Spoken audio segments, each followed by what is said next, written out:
Hi viewers, మనం వచ్చేసి ముందు లెసన్లో వచ్చేసి మొక్కల గురించి మనం తెలుసుకున్నాము. దాంట్లో క్రింది ఆహారములను తయారు చేయటకు ఉపయోగపడేటువంటి ఆహార పదార్థములను అవి లభించు మొక్కలు మరియు మొక్కల్లోని భాగాలను రాయము. ఇప్పుడు వచ్చేసి ఆహారం అనేటువంటిది ఇడ్లీకి ఏం తయారు చేస్తాం? బియ్యము, తర్వాత మినపప్పు అనేటువంటి వేయడం జరుగుతుంది. మొక్కలు వరి, ఉద్ది చెట్టు నుంచి వస్తుంది. మొక్కల్లోని భాగాలు వచ్చేసి విత్తనము నుంచి వస్తుంది. సాంబారుకి కావలసినటువంటిది వచ్చేసి కందిపప్పు, తర్వాత వచ్చేసి కావలసినటువంటి ఇంగ్రీడియంట్స్ అన్నీ వచ్చేసి ధనియాలు, ఇవన్నీ ఎండుమిరప, ఇవన్నీ వచ్చేసి మొక్కల నుంచే వస్తుంది. మొక్కల్లోని భాగాలు వచ్చేసి ఇవన్నీ విత్తనాల ద్వారానే మనకు వచ్చేసి వస్తుంది. పూరి అనేటువంటిది గోధుమలతో తయారు చేస్తాము. గోధుమ యొక్క మొక్కలు, తర్వాత వచ్చేసి మొక్కల్లోని భాగాలు వచ్చేసి విత్తనాల నుంచే మనకు వచ్చేసి గోధుమలు అనేటువంటిది వస్తుంది. చక్కెర పొంగల్ అనేటువంటిది ఏ విధంగా తయారు చేస్తాము? బెల్లం వచ్చేసి చెరకు నుంచి వస్తుంది, చెరకు నుంచి తయారవుతుంది. తర్వాత వచ్చేసి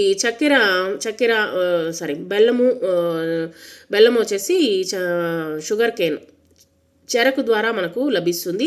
తర్వాత రైస్ అనేటువంటిది వరి మొక్కల ద్వారా లభిస్తుంది. సో ఇవన్నీ వచ్చేసి మనకు విత్తనాల ద్వారానే మనము మొక్కల్లోని భాగాలు వచ్చేసి విత్తనాలు.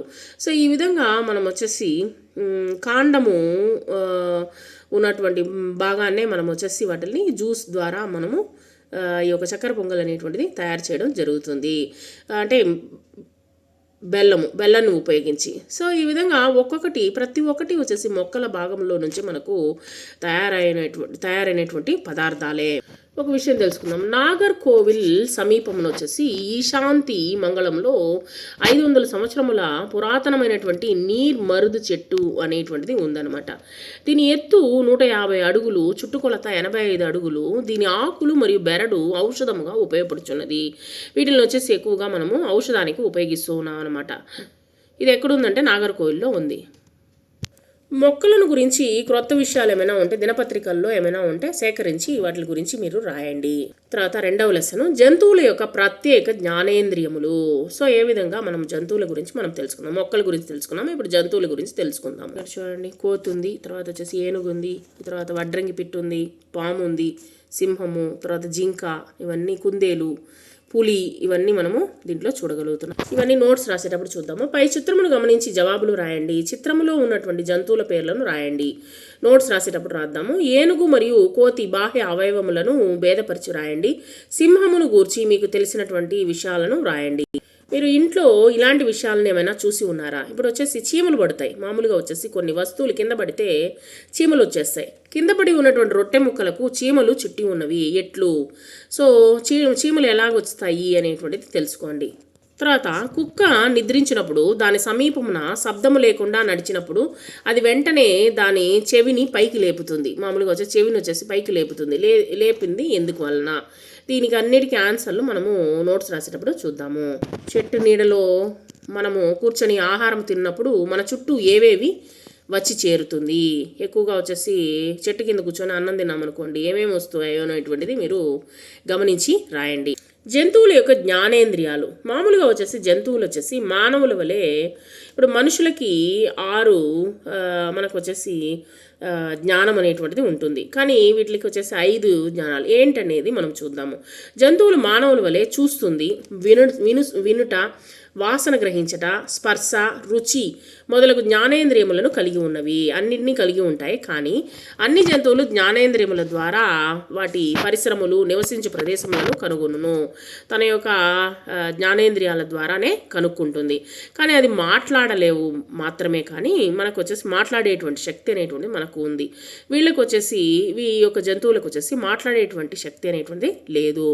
అన్ని జంతువులు జ్ఞానేంద్రియాల ద్వారా వాటి పరిశ్రమలు, తాను నివసించేటువంటి ప్రదేశం కావచ్చు, తాను ఉండేటువంటి ప్రదేశాన్ని కనుక్కుంటుంది అనమాట. అంటే వినడం ద్వారానో, లేకపోతే వాసన చూడడం ద్వారానో, లేదా చూడడం ద్వారానో, లేకపోతే స్పర్శ ద్వారా. సో ఈ విధంగా ఒక్కొక్క జంతువు ఒక్కొక్క దాని ప్రకారంగా మనము తను ఉండేటువంటి ప్రదేశాన్ని కనుక్కుంటుంది అనమాట. కొన్ని జంతువులు ఆహారమును కనుగొనట, స్వయం రక్షణకు కొన్ని జ్ఞానేంద్రియాలు ఎక్కువ సామర్థ్యాన్ని కలిగి ఉంటాయి.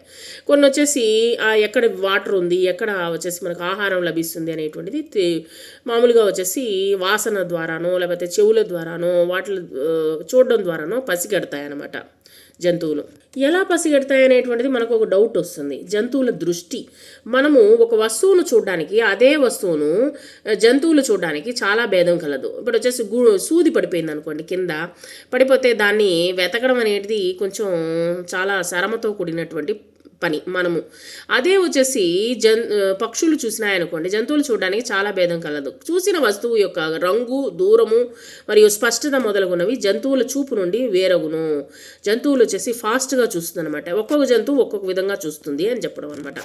రాబందు, గద్ద మొదలగు పక్షులకు మానవుడు చూసేటువంటి దూరము కన్నా 4 రెట్లు దూరముగా ఉన్నటువంటి వస్తువును చూచు సామర్థ్యం అనేటువంటిది ఈ యొక్క గ్రద్ద, రాబందుకి ఉందన్నమాట. ఊసరవెల్లి ఒకే సమయమున ఎడమ కంటి ద్వారా ఒక వస్తువును, కుడి కంటి ద్వారా మరొక వస్తువును చూడగలదు. సో చూడండి, వచ్చేసి ఎడమ వైపు ఒకసారి, కుడివైపు ఉన్నటువంటి కలిగినటువంటి కుడివైపు 2 వైపులా వచ్చేసి ఒక్కొక్క వస్తువుని చూసి పరిగెట్టగలుగుతుంది అనమాట ఊసరవెల్లి. తర్వాత వచ్చేసి ఇక్కడ కుందేలుకు అన్ని దిక్కులలో గల వస్తువులను తలను త్రిప్పకనే చూడగల సామర్థ్యం కలదు. తల తిప్పకుండానే అది చూడగలుగుతుంది అనమాట కుందేలు. మానవుల వలె తలకు ముందు భాగములో కండ్లు గల పక్షుల పేర్లు రాయండి. తలకు పక్క భాగంలో కండ్లు గల పక్షుల పేర్లను రాయండి. పులి గురించి తెలుసుకుందామా. రాత్రి సమయంలో పులికి మానవుని కన్నా 6 రెట్లు ఎక్కువ చూడగలిగినటువంటి సామర్థ్యం కలదు. మామూలుగా వచ్చేసి మనుషులైతే మనము రాత్రిపూట కనిపించదు. మనకు వచ్చేసి చీకటి పడిపోయింది, లైట్లు ఆఫ్ చేసేసాము, లేకపోతే రోడ్లో లైట్ కానీ లేకపోతే మనకు ఏదైనా ఒక వెలుతురు వేసుకొని మనము చూడగలుగుతామే, కానీ మనము స్వయంగా మనము చూడగలిగేటువంటి శక్తి అనేటువంటిది లేదు. అదే వచ్చేసి పులికి వచ్చేసి 6 రెట్లు ఎక్కువగా చూడగలిగేటువంటి సామర్థ్యము పులికి ఉందన్నమాట. పులి గర్జన శబ్దము 3 కిలోమీటర్ల వరకు వినపడుతుంది. 3 కిలోమీటర్ల వరకు తన యొక్క సౌండ్ అనేటువంటి వినిపిస్తుంది అనమాట. ఆ యొక్క పులి చెవులు అన్ని దిక్కులలో తిరగగలిగినటువంటి సామర్థ్యము కలిగి ఉన్నది. ఆకుల కదలిక, జంతువుల పచ్చికలో నడుచుచున్నప్పుడు వచ్చేటువంటి శబ్దమును విను సామర్థ్యమును కూడా కలిగి ఉన్నది. చూడండి, పులి చెవులు వచ్చేసి అన్ని దిక్కుల్లో సామర్థ్యం కలిగి ఉన్నది. అన్ని దిక్కుల్లో నుంచి సౌండ్ ఎక్కడి నుంచి వస్తుందో గమనించగలుగుతూ, అక్కడ వచ్చేసి ఏమైనా పశువులు కానీ లేకపోతే ఏమైనా తనకు ఆహారానికి సంబంధించినటువంటి వస్తువులు కదలికను కూడా పసిగట్టేస్తుంది అనమాట. జంతువులు పచ్చికలో ఏమైనా నడుస్తూ ఉన్నటువంటి సామర్థ్యాన్ని కూడా అది కనిపెట్టేస్తుంది. కాబట్టి పులి చాలా ఇంటెలిజెంట్ అనమాట, బాగా తెలివి కలిగింది. తన మీసాలతో గాలిలో ఏర్పడు ప్రకంపనాలను గ్రహించి శక్తి కలిగి దీని సహాయంతో రాత్రులలో సంచరించుటకు, ఆహారమును గుర్తించుటకు వీలవుతుంది.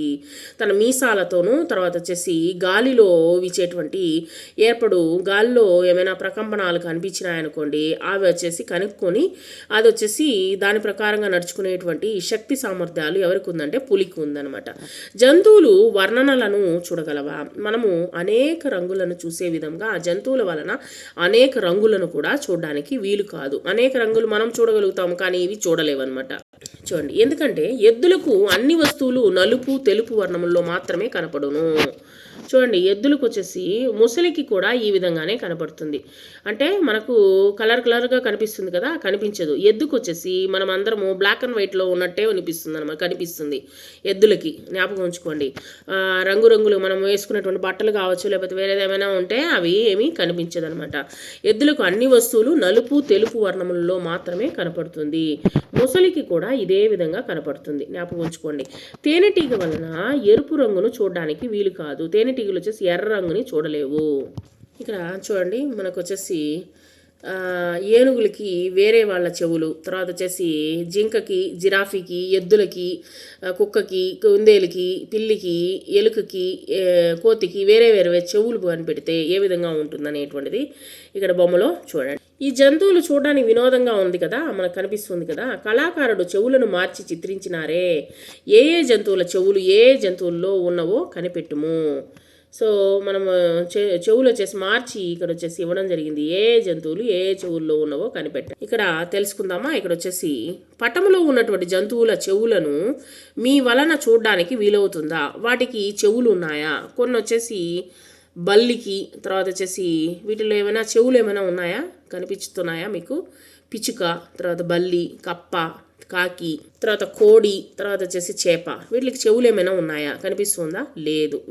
వేటికి చెవులు అనేటువంటి లేదు. జంతువులు తమ చెవుల ద్వారా మాత్రమే శబ్దాన్ని వినగలవు. కొన్ని జంతువులకు చెవి అమరిక బయట కలిగి ఉన్నది. అయితే పక్షులు, ప్రాకుడు జంతువుల చెవులను మన వలన చూడడానికి వీలు కాదు. వాటి చెవులు చాలా చిన్నవిగా ఉంటాయి. అంటే పాకుడు జంతువులు అంటే మామూలుగా పాము ఇలాంటి వాటికి వచ్చేసి చెవులు వచ్చేసి చాలా చిన్నదిగా కనిపిస్తుంది అనమాట, మనకు కనిపించదు. కృత్యము మీరు చూసినటువంటి జంతువుల్లో బయట బాహ్య చెవి లేదా లోపల చెవి కలిగినటువంటి 3 జంతువుల పేర్లను వ్రాయండి. బయట చెవి కలిగినటువంటి జంతువులు, లోపల చెవి కలిగినటువంటి జంతువులు. ఇక్కడ వచ్చేసి బయట చెవి, లోపల చెవి కలిగినటువంటి జంతువుల పటములను సేకరించి ఆల్బమ్ అనేటువంటి తయారు చేయండి. మీరు స్క్రాప్ బుక్ అంటే మీకు వచ్చేసి పాత పాత నోట్బుక్ పేపర్లు వచ్చేసి ఉంటాయి కదా, వాటిల్లో న్యూస్ పేపర్లోనో లేకపోతే మీరు వచ్చేసి స్టిక్కర్లుగా స్టిక్కర్లు అమ్ముతారు. ఆ స్టిక్కర్లని కట్ చేసి మీరు కూడా అంటించవచ్చు. లేదా వచ్చేసి పేపర్లుగా కనిపిస్తూ ఉంటుంది, వాటిని కూడా కట్ చేసి మీరు అంటించి స్క్రాప్ బుక్ అనేటువంటి తయారు చేయండి. వినగలిగే శక్తి. కుక్కకు వినే శక్తి మనకన్నా 40 రెట్లు అధికంగా ఉంటుంది. ఎలుకకు 90 రెట్లు అధికంగా ఉంటుంది. అందుకనే మనం శబ్దం చేయడంతోనే అది పారిపోతుంది అనమాట. కాబట్టి వినగలిగేటువంటి శక్తి అనేటువంటిది, వినిపించేటువంటి శక్తి కుక్కకి 40 రెట్లు మనకంటే ఎక్కువగా ఉంటుంది. ఎలుకకు 90 రెట్లు ఎక్కువ ఉంటుంది. గబ్బిలము తన చెవి ద్వారా సాధారణంగా 18 అడుగుల దూరంలో ఉన్నటువంటి వస్తువులను సులభంగా గ్రహిస్తుంది. గబ్బిలం వచ్చేసి తన చెవి ద్వారా సాధారణంగా 18 అడుగుల దూరంలో ఉన్నటువంటి వస్తువుని గ్రహిస్తుంది. ఏనుగు వచ్చేసి తన తొండము ద్వారా ప్రకంపనాలను తెలుసుకొని శక్తి కలిగి ఉంటుంది. ఏనుగుకి తొండం బలం అనమాట. ఏనుగు, జింక, కోతి, కుందేలు, కుక్క మరియు గబ్బిలము వంటి జంతువులకు వినికిడి శక్తి అధికంగా ఉంటుందన్నమాట. కాబట్టి అవి తప్పించుకుంటాయి. గమనించండి, మామూలుగా వచ్చేసి కోతి మామూలుగా వచ్చేసి శబ్దం వినిపిస్తే వెంటనే పారిపోతుంది. జింక కూడా ఈ యొక్క పులి యొక్క శబ్దం వినిపించిన వెంటనే పారిపోతుంది. ఏనుగు కూడా వచ్చేసి భయంకరంగా శబ్దం చేసి శబ్దం ఏమైనా వస్తే వినికిడికి పారిపోతుంది. తర్వాత కుందేలు కూడా, కుక్క, తర్వాత గబ్బిలము, ఇవన్నీ వచ్చేసి వినికిడి శక్తి ఎక్కువగా ఉన్నటువంటి, అధికంగా ఉన్నటువంటి జంతువులు. ఇక్కడ నీ చెవుల కన్నా పెద్ద చెవులు కలిగినటువంటి జంతువుల పేర్లను రాయండి. ఇక్కడ 2004 డిసెంబరు 26న సునామీ వలన పెద్ద నష్టం అనేటువంటిది ఏర్పడింది. అందులో మానవులు చాలామంది చనిపోయారు.